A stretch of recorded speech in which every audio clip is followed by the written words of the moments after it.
Good morning. This is the regular Board of Supervisors meeting, Tuesday, October 29th, 2023 at 10 a.m. The Board of Supervisors Hearing Room, 1415 Melody Lane, Building G, Bisbee, Arizona, 85603. Any item on this agenda is open for discussion and possible action. Please join me in the Pledge of Allegiance. I pledge allegiance to the flag of the United States of America and to the republic for which it stands, one nation, under God, indivisible, with liberty and justice for all.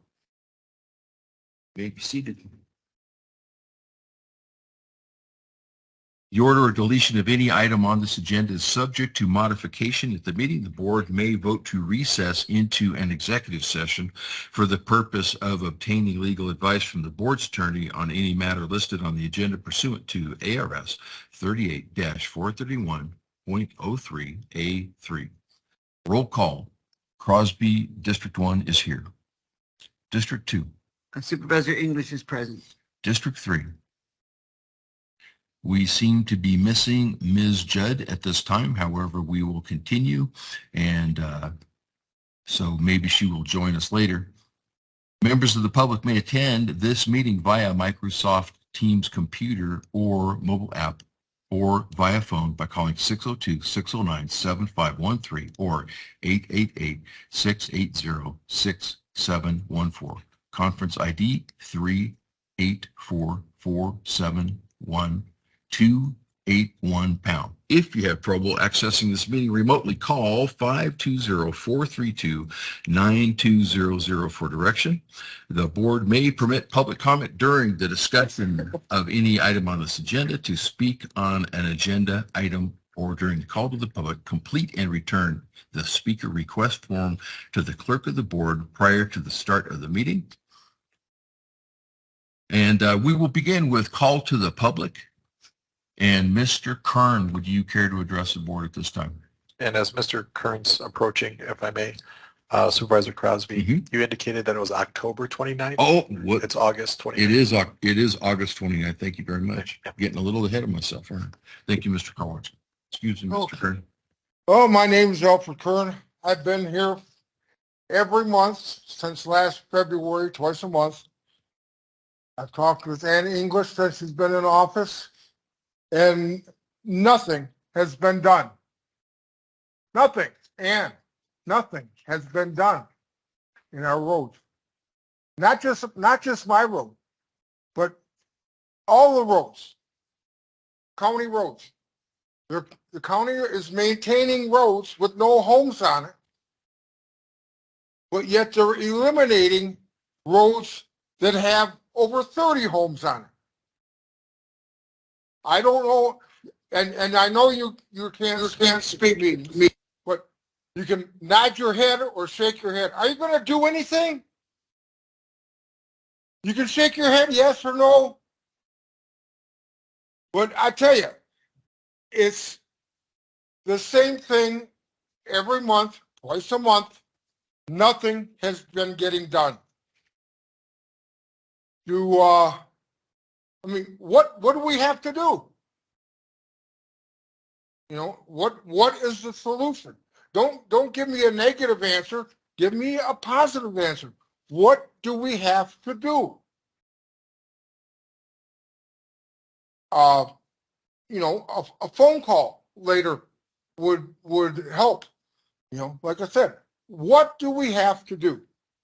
The roads are getting so bad, not just County Principal, but all the other roads, Dakota, all of them down there. They all need to be maintained. They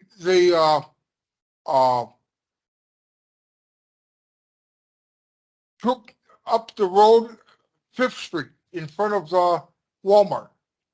What did they do with all the blacktop that they chewed up, and they just threw it away? Put it down on the roads. Use it. Use the resources that we have in this county. It's, you know, it's not rocket science. We got to do something. And it's not just my road that I live on. I live 5 miles into the road. And it needs to be maintained. That's all I have. Thank you, Mr. Kern.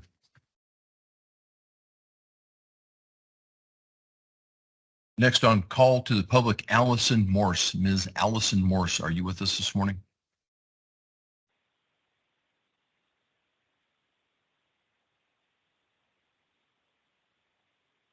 So she checked the box. Is she there? Can you hear me? I'm Yes, here. Ms. Morse, go ahead. Thank you. Good morning. I'm Allison Morse, and I do thank you for this opportunity to speak today. I would like to discuss the behavior of a certain elected county official and respectfully request that he resign from office immediately. Violating his oath of office, this official is determined to take away our inherent right and privilege secured to us by the Constitution and the laws of the United States. That is the right to vote and to have our vote counted. Ignoring his non-discretionary statutory duty, Supervisor Crosby has refused to certify our election results twice now, the first time being our midterm elections last November. 2 lawsuits were filed against the county, and the judge ordered him to meet with the other 2 supervisors and certify that afternoon.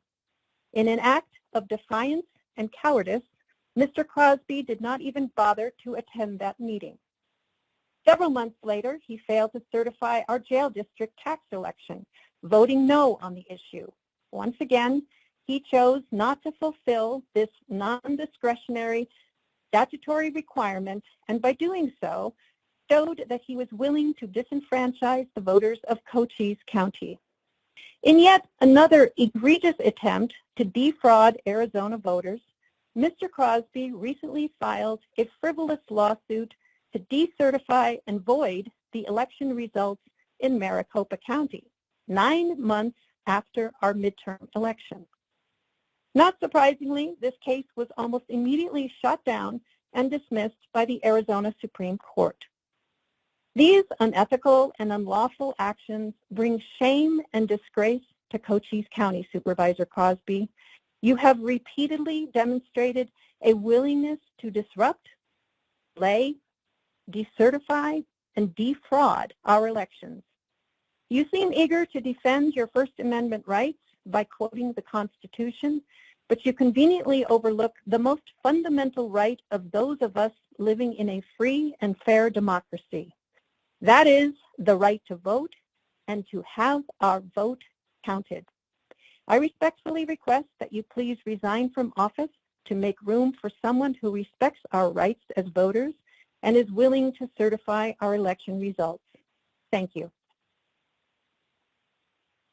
Thank you, Ms. Morse. And a note is I was not ordered to certify. I was ordered to canvass, okay? And that does not mean to certify the canvass. So you got I believe that's a very those terms are somewhat interchangeable if you review the statutes and perhaps talk to an attorney who knows something about it. Supervisor Crosby, with all due respect, thank you very much for the time. Okay, so as I was saying, as the case in front of McGinley went, I asked Mr. Judge McGinley to define what is certify, what is approve, and what is canvass, and he declined to do so. Okay, and so by asking him that question, I was telling him I already know the difference between canvass and approve and certify, and I still do, and it's still an issue. Okay, moving right along. Mr. Jeff Sturgis, are you with us, sir? Yes, I am. Can you hear me? Yes, we can hear you very well, thank you. I'm Jeff Sturgis from Sierra Vista. Good morning. I want to thank Cochise County Supervisor Peggy Judd and Ann English for voting against the extension of the $1 million grant for ballot fraud countermeasures. Their votes and comments reveal that we might be seeing some change toward rationality and fiscal responsibility in our Board of Supervisors. I have questions, though. Since there has never been any proven widespread fraud in Cochise County elections, Why did Recorder David Stevens spend over $187,000 of taxpayers' money on a non-existent problem without board approval? Why did Recorder David Stevens fail to provide the Board of Supervisors the requested and needed legal information for these countermeasures? Was it pure incompetence or pure laziness? Why did Supervisor Crosby vote for this extension while stating that these countermeasures would not address what he considers to be the real issue of, once again, a non-existent problem? Why does Supervisor Tom Crosby continue to embarrass our county government by filing lawsuits that go nowhere, such as the latest one thrown out by the Arizona Supreme Court?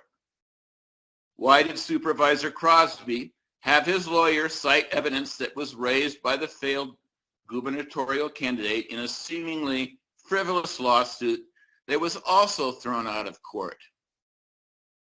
How much more embarrassment to our county and cost to Cochise County taxpayers must we endure from Supervisor Tom Crosby and Recorder David Stevens? When will it stop? Don't Cochise County residents and taxpayers want relief from the embarrassing and costly incompetence of Tom Crosby and David Stevens? If Tom Crosby and David Stevens cared about Cochise County, wouldn't they have already resigned, knowing that they are detrimental to Cochise County, its citizens, and taxpayers? Will it take the 2024 election to rid Cochise County government of Tom Crosby and David Stevens? Thank you. Thank you, Mr. Sturgis. Next up, we have Mr. Radford Hyde. Mr. Radford Hyde, are you with us this morning? Hi, good morning. Can you hear me okay? Yes, I hear you just fine. Awesome. Regarding the cybersecurity status of the election machinery, oh, by the way, this is Radford Hyde from Sierra Vista. Regarding the cybersecurity status of the election machinery, my opinion may be the most credible of anyone in the county currently discussing this, as among other roles, degrees, and certifications, I previously served as Chief Information Security Officer for a U.S. government contractor. The system approved for use by the Secretary of State Equipment Certification Advisory Committee was in fact not used in any of the previous two elections of Cochise County. In fact, Lisa Mara introduced the express poll tablets, which are not part of the asset list of the certified system that Arizona provided as proof of the certification of the equipment. Their proof of the system being certified shows exactly the opposite.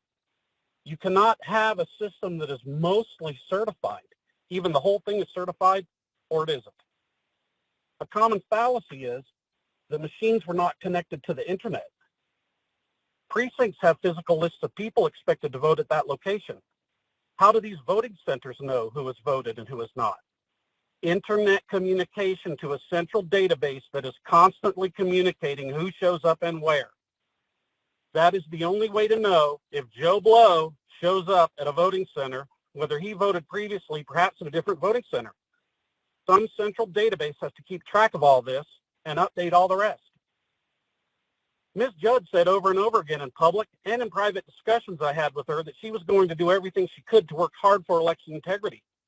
Did she lie? I think so.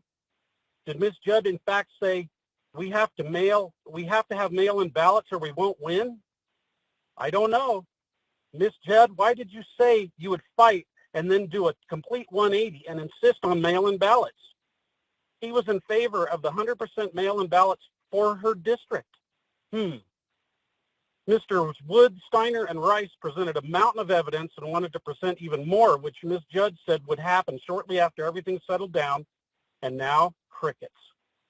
It is now being widely reported and accepted as fact that the accreditation of the lab that certified the equipment, accreditation required by law, had indeed lapsed, making not only Cochise County systems invalid, but around half of the systems in the country. Someone had to stop Cochise on this before the notion spread that all the elections were invalid based on this fact alone. Ms. Judd, I respectfully request you resign as you are no longer competent to serve in any capacity involving election integrity. And I want to thank Mr. Crosby for his actions on trying to help save the country. Thank you very much. Thank you, Mr. Hyde. Next up is Mrs. Frances Alvarez. Mrs. Alvarez, are you with us this morning? Supervisor Crosby, Yes. just real quick, Ms. Judd, Supervisor Judd is on the phone. Okay. So we have two-way communications with Ms. Judd at this time. Thank you, sir. Mrs. Alvarez, are you with us for call to the public? Yes. There she is, I think. This is Frances Alvarez from Miracle Valley, Hereford, Arizona. I am called to public pertaining to Miracle Valley Bible College, the sale of Miracle Valley Bible College. We have contended for the buildings that they are meaningful and historical. They have historical value, and for them not to be destroyed, and we are grateful that that has been granted by the board members there. We thank you for that, but now we must contend to see that the history be preserved in the selling and the purchasing of this beautiful historical site. I'm asking that there be a stipulation put in place in conjunction with the sale of this property, that its history must be preserved by the new purchasers. Also, that there be no closed or private auction, but that the auction be open to the public according to the Word of God. Thou shalt not remove thy neighbor's landmark, Miracle Valley Bible College, which they of old time have said in thine inheritance, which thou shalt inherit in the land that the Lord thy God giveth thee to possess it.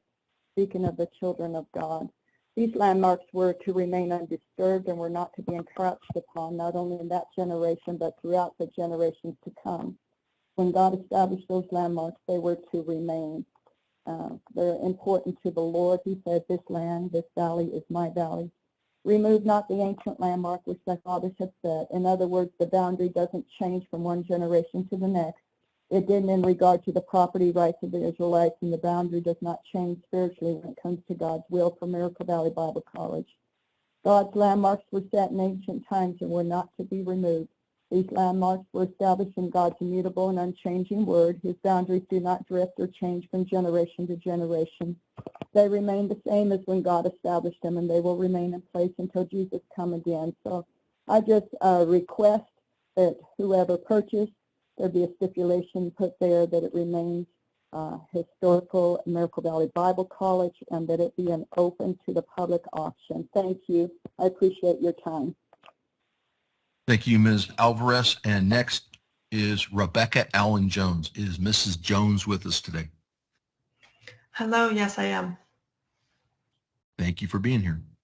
Good morning, supervisors. I'm Rebecca Allen Jones. I'm pleased to be getting settled as an Arizona resident, so I'm unable to be with you in person today.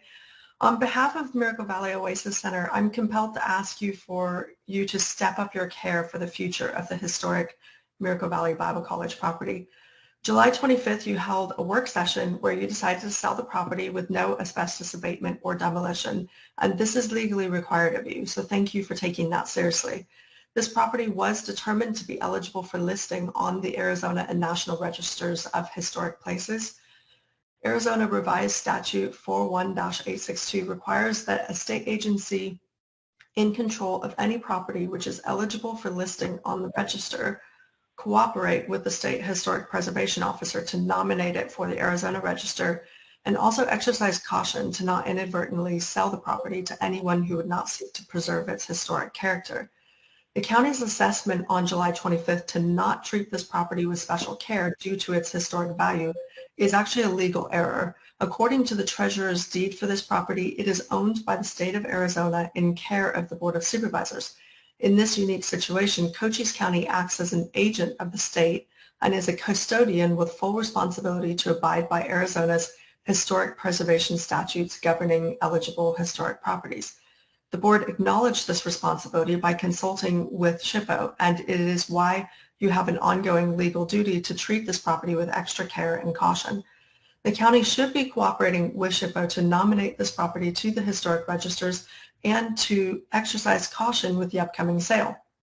If the county does not take steps to structure the upcoming auction in a way that protects the historic nature of the property, such as implementing a vetting process for all potential bidders on this property, my organization is ready to pursue legal remedies as necessary to ensure the property is preserved and that the county complies with the historic preservation statute. It's your legal duty to ensure the property is preserved, which includes not selling to any party which may not fully preserve all the historic buildings for positive future use. This also includes passing on responsibility for all necessary asbestos abatement in accordance with EPA standards, which will likely be in excess of $1 million. I submitted recommendations to you for vetting criteria on July 25th. I also urge you to consult with the State Historic Preservation Officer and other historic preservation organizations to create unbiased standards by which prospective bidders can be vetted for appropriate financial resources and preservation plans so that the property will be fully regenerated by a capable bidder without future deterioration. Thank you. Thank you, Mrs. Jones. Next up is Dr. Melvin Harder. Dr. Harder, are you with us today?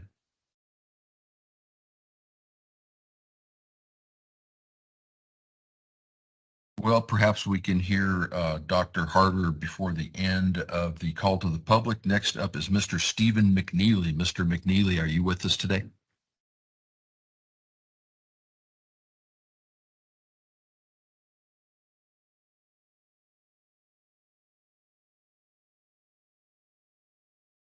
Steve McNeely, Tombstone, Arizona.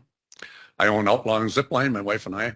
We built it about 2 years ago in October, and I'm asking for support from the county to get listed on the tourism site.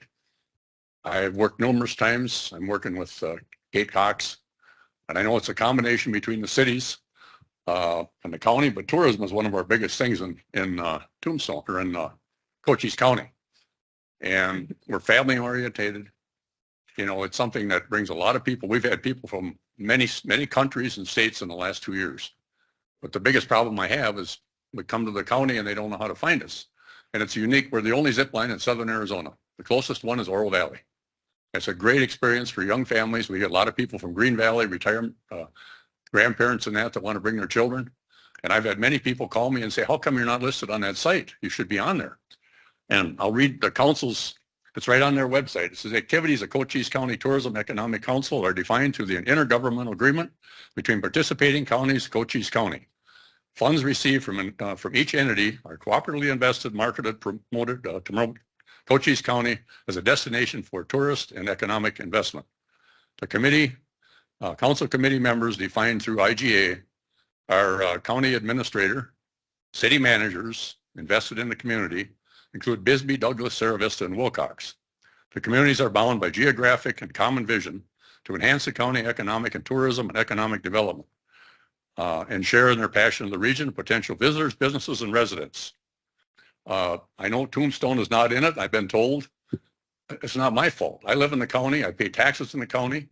And all I'm asking for is we be listed on their activities. Right now, they did see fit to list me under wine and dine. Fourth day, which does not fit zip. Nobody's going to find it. And, you know, I'm going to leave an exhibit here of their website, but basically they list biking, bird watching, camping, RVing, dark skies, ghost towns, golfing, hiking, mineralogy, Western heritage. And there's another one that, you know, they can click on. If they just click on Outlaw on Zipline, they're going to find us. But I need to be listed on that site because it's costing us a lot of money and time. And, you know, we've got a big investment.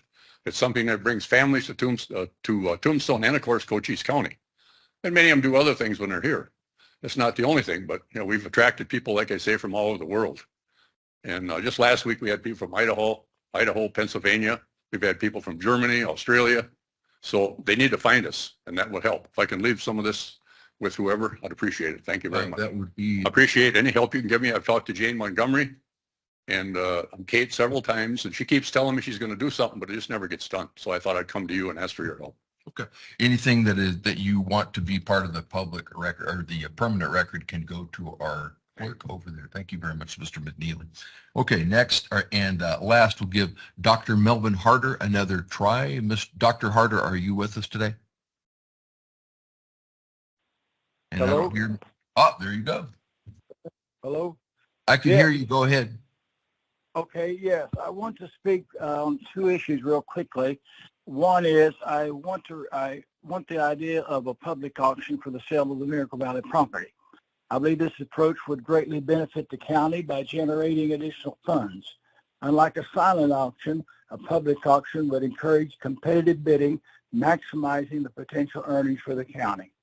Secondly, I would like to do, I'm speaking on the request of the Melvin Harder Ministries to address an ongoing matter concerning our landlocked property adjacent to the Miracle Valley campus. Since 1999, we've owned 15 acres of land which is connected to the campus through a recorded easement. Over the past few months, I have had multiple discussions with Dan Coxworth regarding this issue. Unfortunately, there seems to be a misunderstanding as he was misinformed that a neighbor had provided us with a key to access our parcel through his lock gate. I want to clarify that no such arrangement has ever taken place, and this statement is completely false. Under Arizona law 33-2401, provisions are made to recognize easements for landlocked owners surrounded by land owned by the state or any political subdivision.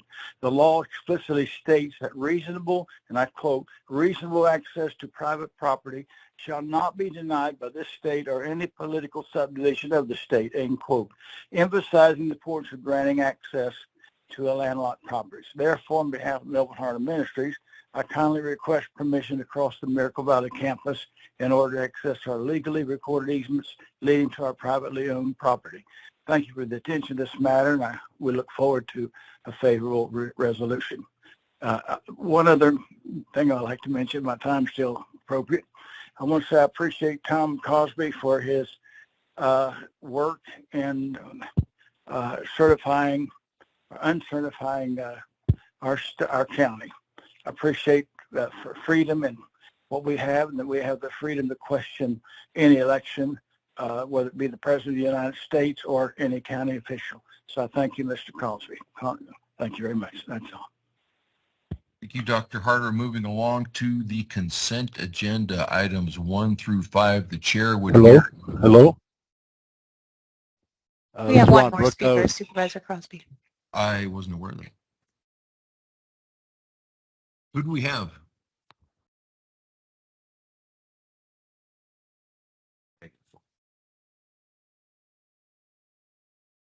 Mr. Ron Brooks, this says that you wanted to speak for item number 10. Do you want to change that to speaking at call to the public? Yes, I'm going to change that to speak to the public. Okay, that's fine. I had your form already, and go ahead. This has to do with. Go ahead. We'll just call it your call to the public, Mr. Brooks. Thank you. Okay, thank you, Acting Chair. Good morning, Supervisors Tom Cosby, Ann English, and Chair Judd. I will mainly be speaking to Chairman Judd on this. I'll be speaking about the mail-in elections in this speech. Firstly, at the September 23rd, 2023 Board of Supervisors work session, Chairman Judd had said there was a pressing need to an agenda item addressing the election integrity issues, and again in the future, which to date has not happened. Many of us in this county are very concerned about these elections. Our elections need to be addressed immediately before you decide to move on more all mail-in elections. This is a choice of cost versus fraud, and I believe that the fraud has a significant overtone on this, on what we're doing. I seriously would like to know where some of these supervisors are getting your information concerning elections. It's clear to me that we have a government here that is a government by the government versus government by the people, which the U.S. Constitution guarantees us and you swore to. Think about the sources where you're getting your information from. I did a canvass of 433 Republican voters in precinct 01 Benson, 1 out of 55 county precincts, and the following results were documented. Excuse me, let me just break in there, Mr. Brooks. Sure. You need to do something to alleviate static on your microphone because there's a lot of static coming in. Sorry about that. Thank you. Is this a little better? Or yeah, whatever you could do to raise up the volume. Is that loud enough to get recorded? Okay, maybe talk closer. Or I don't know. I can call in if you want to call in on my phone. Would that work? No, just go ahead and finish up and we'll reset the clock for what, for like a minute and a half or something like that. Okay. Do you want me to call in then or? No, that's okay. Okay. All right. Well, I'll continue. I'm sorry about that, Static. I didn't know that. I wasn't aware of it. Just continuing, 7% of the Republican voters contacted did not receive a mail-in ballot. 16 voters contacted said they moved prior to the May 16th election and were still on the voter rolls. 3 voters said the ballot boxes were removed in the morning of the election and were not able to cast their ballot. 19% of Republican voters contacted in this precinct of Benson with listed phone numbers either moved or had bad phone numbers and could have received a mail-in ballot at that registered address. For the county's and state security against tainted elections, we seriously need to go back to same-day voting, no machines, with exceptions, no mail-in elections. We used this process of same-day voting for years and always had the same results that evening. And the last question, who are you listening to? And as a last note here to the previous speaker, you do not canvass elections where fraud is suspected. Thank you, Vice Chair Crosby. Thank you, Mr. Brooks. I believe that concludes our call to the public. So we will advance to items number 5 on the consent agenda, and the chair would hear a motion to accept items number 1 through 5 on the consent agenda. Chair, I move that we approve items 1 through 5 on the consent agenda.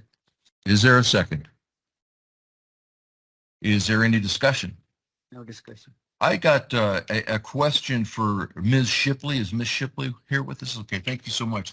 I just wanted to know how far behind we are in case backlogs. If you would care to address that briefly, that would be a good thing, I believe, for the public to understand. I don't think on the consent agenda there can be any discussion. Okay. Then I will remove item number 2 from the consent agenda at this time, and we will hear from Ms. Shipley at this time. But I asked for approval of 1 through 5. And it was seconded. If I may speak, Go ahead. Mr. Chair. Okay, so for consent agenda items, there is no discussion on it. It's just a motion of approval. If you want to discuss a consent agenda item, there has to be a motion, whatever, to remove it from the consent agenda to have that discussion.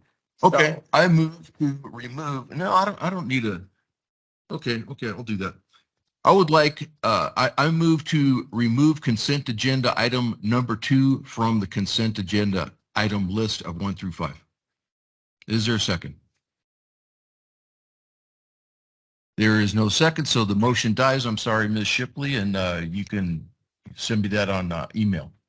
Okay, back to the original motion, which was to accept consent agenda items 1 through 5. Okay, all in favor say aye. Aye. Aye. Okay, all those, well, there can't be anybody opposed. Okay, so moving to public hearing items. I'm opening the public hearing item on item number 6 at this time. Is there anyone who desires to speak on item number 6? Would you like a motion? I was going to ask for that next. So do we do announce a public hearing after the motion? Okay, that's fine. Madam English, would you please make a motion for item number 6? I move that we adopt zoning ordinance 2315 to rezone parcel 405-15-080C from SR8 single household residential to RU4 rural 1 dwelling per 4 acres pursuant to the application of Michael Wright and Kira McKitterick. Thank you, Madam English. Is there a second? There's a, okay, so now is the time for the public hearing. Is there anybody from the public that wishes to speak on item number 6? Seeing that there is no one, the public hearing is closed. And Ms. McLaughlin, would you care to present to us this morning?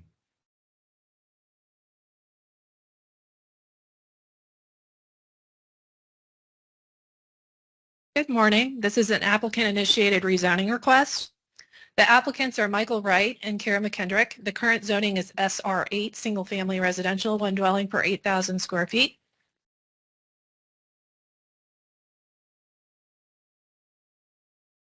This is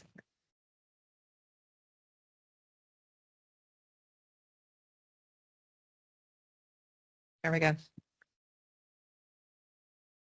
Two, proposed zoning is RU4, rural, one dwelling per 4 acres. The growth area is D, plan designation is rural. So no land use changes are necessary or proposed. The parcel is undeveloped and the applicant would like to start a small farm on site. The property is located on 4.99 acre parcel, APN 405-15080C. It is north of Double Adobe Road between Central Highway and State Road 191. There is no parcel history, however, it's within the former Casa Adobe Unit 2 subdivision, which was a subdivision platted in the 1970s. The subdivision never developed and was partially abandoned by the Board of Supervisors in 1994. Subsequent to that, a large portion of the subdivision came under public ownership due to multiple tax delinquencies. In 2008, the county initiated a rezoning of over 280 acres. Access to this parcel and others is now via private easement. Here is the zoning map. You can see the mix of SR8 and RE4 where parcels were consolidated and rezoned. The subject parcel was not included in either previous rezonings because it was privately owned. Here is the concept plan. In this case, the applicant would like to establish a small farm with a greenhouse and shipping container shed, while general agricultural use is approved land use within all zoning districts. What the applicant proposes is more in line with rural land use than a relatively intense residential land use category. The parcel is within the newly formed Douglas Active Management Area. Consequently, applicants will be required to follow all groundwater withdrawal and irrigation requirements established by the Arizona Department of Water Resources. However, overall, the proposed zoning would reduce permitted maximum density on the parcel and decrease potential water usage as a result. Here are some site photos. The paved road is San Gabriel Road, which takes you to San Bernardino National Wildlife Refuge Field Office. While the applicant shows access from the natural gas line on their site plan, they also have legal access over a series of private access easements. Factors in favor of approval: the proposed rural zoning would bring the property into compliance with the underlying rural land use. The request complies with all applicable rezoning factors used to analyze rezoning requests. The parcels within an abandoned subdivision. And as I mentioned in my memo, there's a history of tax delinquent property and county-initiated abandonment and rezonings. And finally, the proposed RE4 zoning is more appropriate given the extent of existing or planned utilities and infrastructure. The existing zoning would permit up to 27 single-family homes. RE4 zoning would allow only one single-family dwelling. No factors against were identified. Based on the factors in favor of approval, the Planning and Zoning Commission recommended forwarding approval to other rezoning requests to the board at their August 9th, 2023 meeting. And staff also recommends approval for the rezoning of parcel 405-15080C from SR8 to RE4. That concludes my presentation. I'm available for questions. Is there any questions from the board? I have no questions. I'm usually always in favor of us when we take these subdivisions sort of out of the subdivision factor and put them into the reality. So yes, I think this is a good move. It's a dream for these people, but they can't do that until we change the zoning. I'm in favor of a small farm. What about you, Madam English? There's no water, so I'm not sure. Like I say, they've got a dream, so we'll let them pursue it. Thank you, Ms. McLaughlin. The motion or the item has been motioned. It has been seconded. All in favor, say aye. Aye. Aye. And it passes unanimously. Thank you. We have item number 7, and the chair would hear a motion for item number 7. I move that we adopt zoning ordinance 2316 to rezone parcels 116-09-441A and 442 from SR 43, single residential, one dwelling per 43,000 square feet to RU4, rural, one dwelling per 4 acres pursuant to the application of Mr. Ronald Gladys Jr. Is there a second? This is listed as a public hearing item. Is there anybody in the public that wishes to speak on this item? Hearing nobody from the public ready to speak on this item, the public hearing is closed. Mr. Coxworth, do you have a presentation for us today? Yes, sir. Good morning. The applicant, Mr. Gladys, requests a downzoning from SR 43 to RU4. So we're going from 1 acre, 1 home per acre to 1 home per 4 acres. The parcel is located west of Sun Sites. It's currently 2 parcels, and the total site size is just over 4 acres. The proposed use for the property is a single-family home and a barn. Location of the property west of Sun Sites. The staff did mail notices to surrounding property owners within 300 feet of the subject property, and we did receive 1 letter in support. Factors in favor.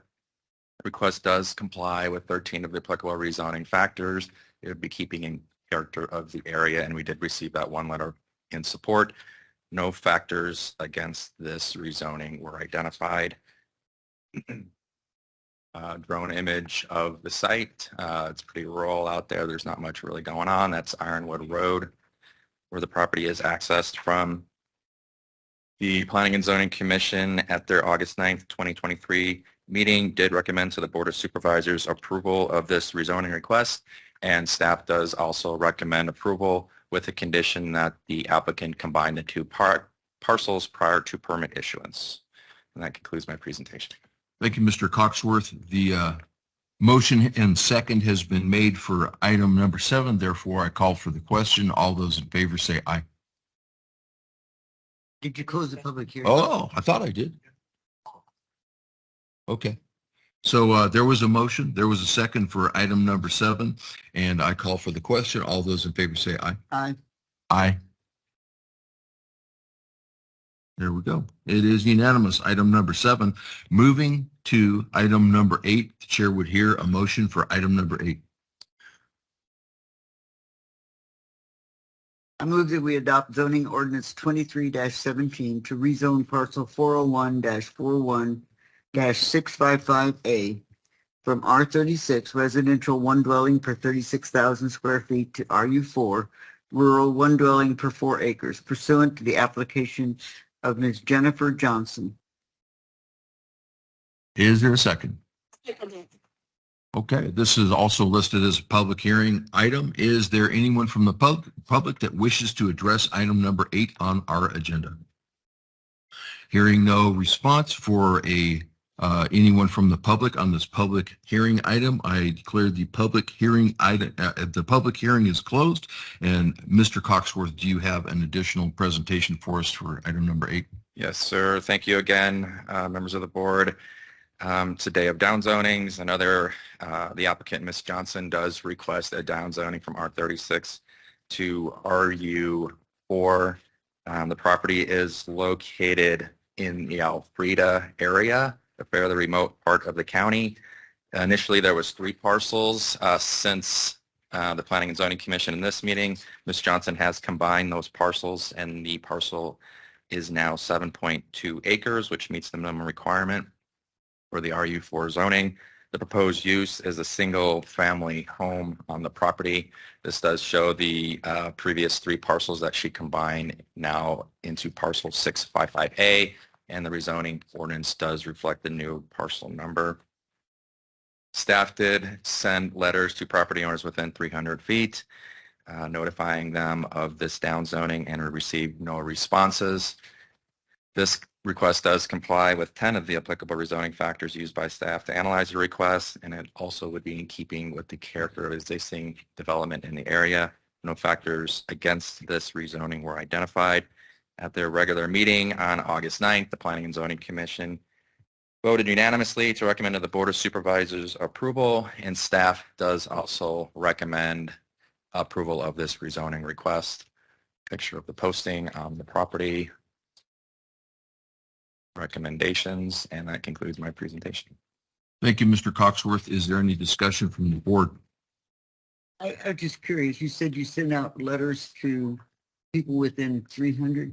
Correct. That's the minimum statutory requirement. Were there people within? There are people who own this property. There's nobody out there. Well, we did run into one person out there who's got some pigs and things like that. But we didn't see anybody else out there, and we didn't hear from anybody. We usually do get a phone call at least, but not in this case. Okay, thank you, Mr. Coxworth. Is there any further discussion by the board? Hearing no further discussion, the item number 8 has been motioned and seconded. I call for the question. All those in favor say aye. Aye. Aye. And it passes unanimously. And we will go to item number 9. Do you just want to make another motion, or do you want me to make it, or for number 9? I don't mind. I Okay. didn't know if Peggy had anything in her hands or not with the ability to make a motion, so that's why I was. Peggy, we're willing to take turns. Madam Judd, if we're willing to take turns. Okay.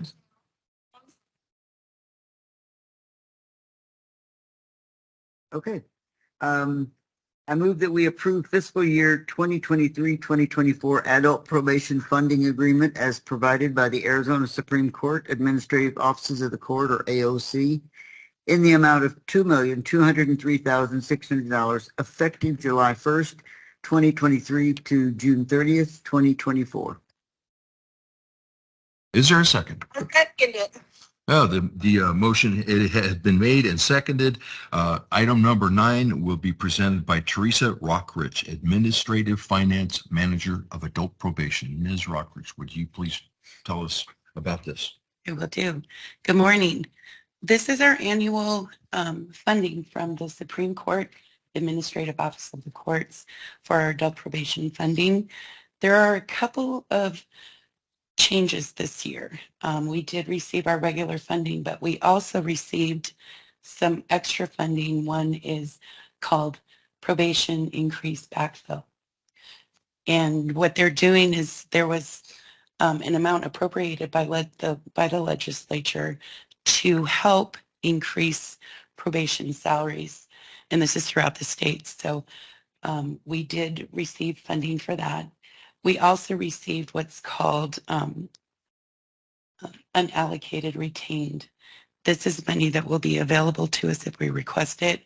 What it is capped 3 to 5% vacancy savings that they annually rake off and keep. This year it will be available to us if we need it.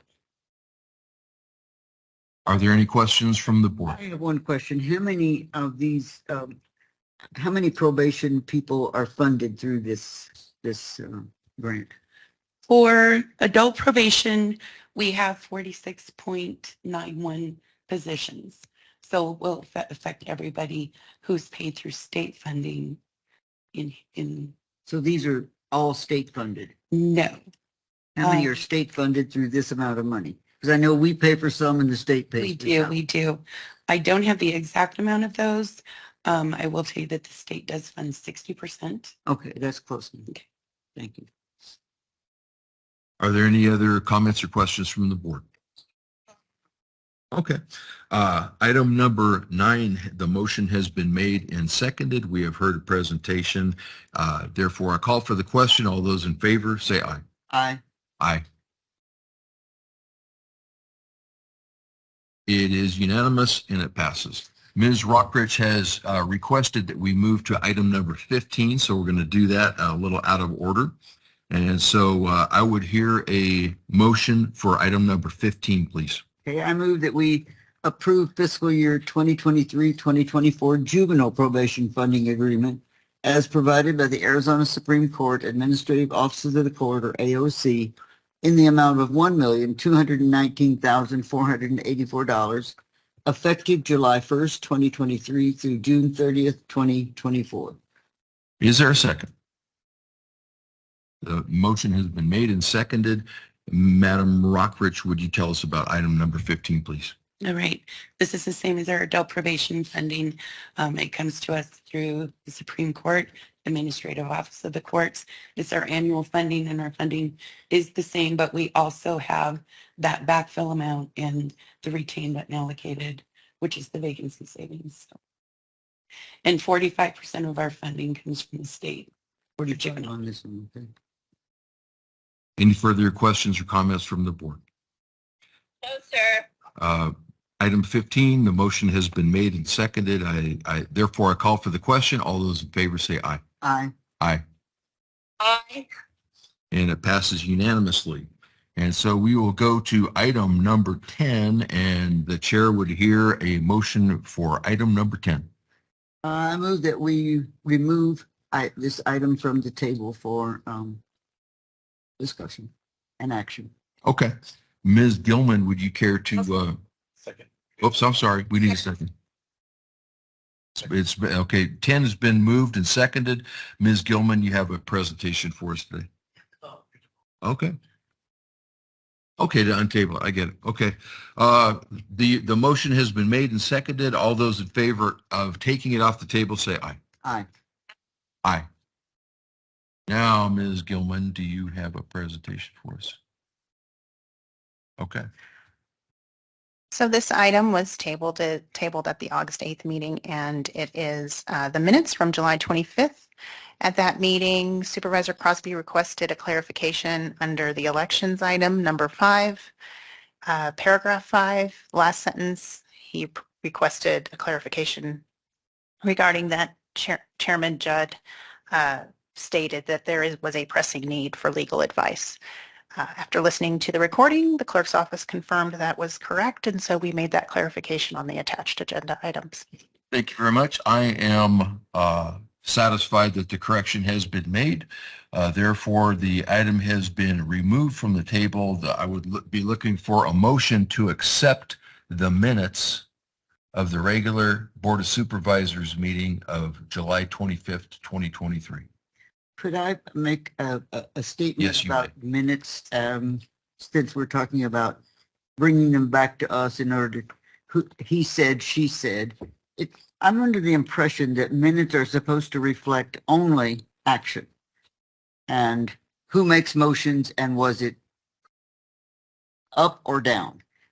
I don't know that we need to put in there who says what, and so I would like for the county attorney to look at that, and minutes need to be succinct, and they need to show actions, not deliberations of the board and people mentioned. So I'd like for you to look at that and make sure, so that we don't have this kind of thing coming back to us of, well, he said and she said. And if they want to know that, they can listen to it. But the minutes need to reflect actions. Who made the motion? Was it passed or was it put down? So that's my statement. I believe that the minutes are required to have a certain amount of minimum information, as you mentioned, Madam English. I don't know that they're so it's a matter that indeed we could discuss in the future. I don't have any problem with that. To me, this item was ambiguous because when you're talking about the intentions, whose intention was it? Was it Madam Judd's intention, or was it my intention? Okay, so to me it's important, and it also reflects why I voted a certain way. So I have no further discussion about it. I'm satisfied that the correction was made. It was just an insertion of 2 words or something like that. I think that's all it was. I move that we approve the minutes of the regular meeting of the Board of Supervisors of July 25th, 2023. Is there a second? I'll second it. Okay, the motion has been made to remove it from the table. The motion has been made and seconded to accept the minutes. All those in favor say aye. Aye. Aye. Okay. The motion passes. Number 11. The chair would hear a motion for item number 11, Madam English. Yes, I asked for this, so I'm asking that the board approve a Community Enhancement Fund expenditure for District 2 roll-offs for Thunder Mountain cleanup in the amount of $1,500. Is there a second? I'll second it. Is there any discussion? I just want to say that this group, the Thunder Mountain Group, each year asks at Labor Day for roll-offs in order to do community cleanup. They've been very good about it. You know, they keep the area nice, help people out. So I'm hoping that you'll approve that. Then we should indeed give our thanks to the Thunder Mountain Cleanup Crew. If the motion has been made and seconded, all those in favor say aye. Aye. Aye, and it passes unanimously. Thank you. You bet. Item number 12, the chair would hear a motion for item number 12. I move that we approve a memorandum of agreement between the Center for Academic Success and Cochise County School Superintendent, also known as the Cochise County Education Service Agency, to provide special education services at the rate detailed in Exhibit A, effective July 1st, 2023 through June 30th, 2024. Is there a second? Thank you. The motion has been made and seconded. Charlotte Taylor, would you care to address us on this item?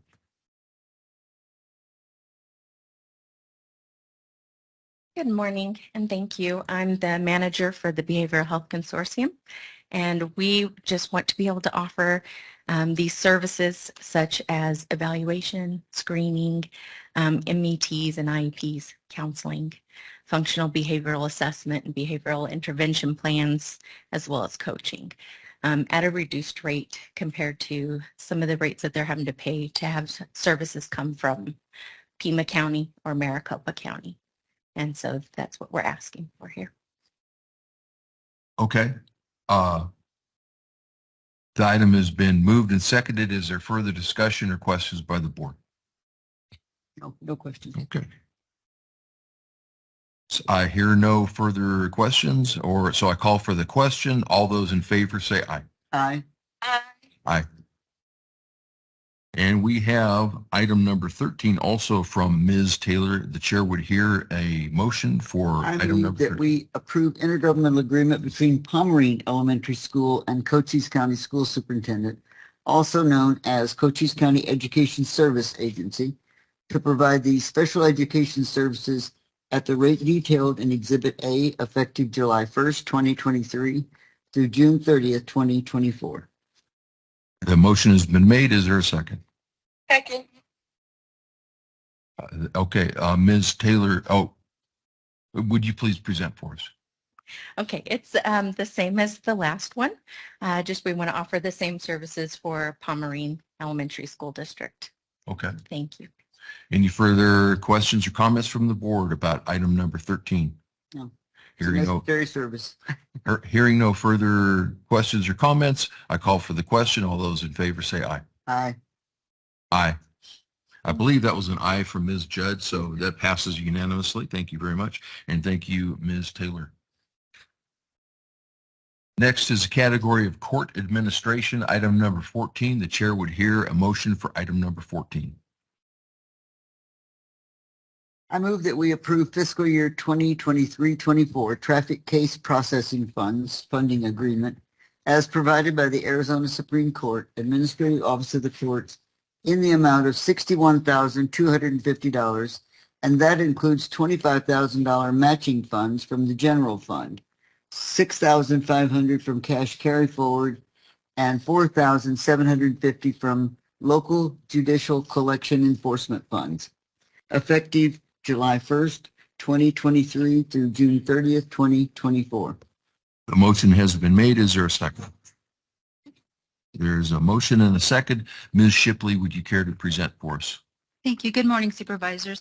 Court Administration is requesting that the Board approve this fiscal year 24 traffic case processing funding agreement. The funding agreement covers wages, employee-related expenses, and operating expenses for one full-time field trainer position, which is currently filled. This position provides full-time on-site business process training and also the state computer support for our superior, justice, and municipal courts throughout Cochise County. If you have any questions, I'd be happy to answer them at this time. How have these funds changed over time? We're not getting much traffic processing, are we? We still are actually. I mean, they had some of the driver suspension fees went away, but there's still other fees involved in traffic citations, and they continue to fund that through the local, it's called JSEF accounts, the judicial collections on there.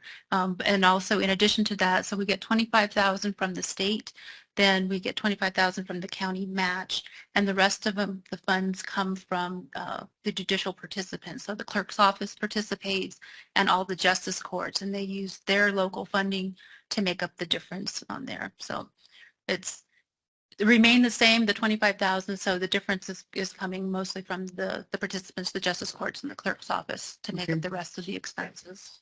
Thank you.